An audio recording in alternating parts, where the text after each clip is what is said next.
Right now, the global economy is being held hostage by a stretch of water just 21 miles wide. The Strait of Hormuz, the gateway for a fifth of the world's oil, has become the epicenter of the 2026 energy crisis. Following the escalating conflicts of late February, maritime transit through this irreplaceable choke point has ground to a halt for non-allied vessels, sending international Brent crude prices skyrocketing by a record-breaking 60% in a single month.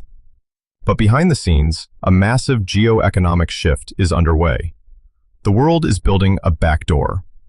Welcome to Simply Geopolitics. Today, we're looking at the multi-billion-dollar super pipelines and the new energy corridors designed to bypass Iran and rewrite the map of global trade. To understand the panic, you have to understand the geography. The Persian Gulf is effectively a bathtub with only one drain, the Strait of Hormuz. Historically, massive energy producers like Saudi Arabia, the UAE, Kuwait, and Iraq have been geographically forced to send their tankers through this narrow passage, flanked by Iranian territory. For decades, Tehran has used this geographic monopoly as its ultimate trump card. In 2026, they finally played it, strictly controlling navigation zones and allowing only vessels with no US or Israeli links to pass safely. The disruption was immediate, but the Gulf states saw this coming, and they have been quietly activating their fail-safes. Enter the bypass routes. Saudi Arabia's primary defense is the Petroline, or the East-West pipeline. Originally built during the Iran-Iraq War, this 746-mile steel artery cuts entirely across the Arabian Peninsula, carrying up to 5 million barrels of oil a day away from the Persian Gulf and directly into the Red Sea port of Yanbu.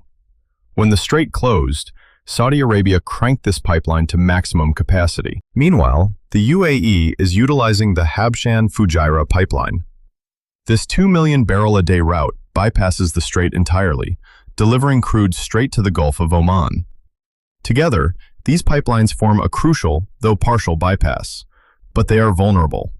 In early April 2026, drone attacks on Saudi pumping stations briefly throttled the Petroline's throughput, proving that simply moving the oil overland isn't enough.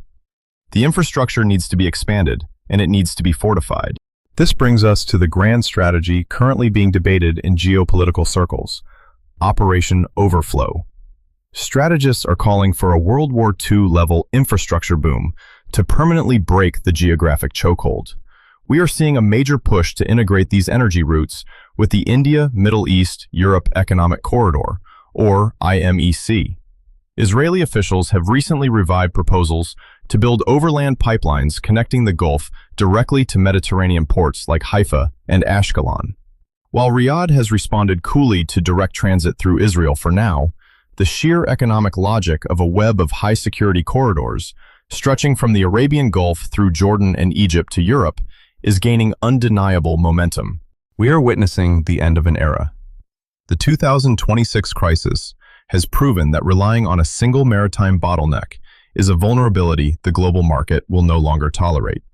Constructing a resilient web of pipelines and railways across the harsh terrain of the Middle East will cost tens of billions of dollars. But compared to the economic devastation of a closed Strait of Hormuz, it's a price the West and the Gulf states are increasingly willing to pay.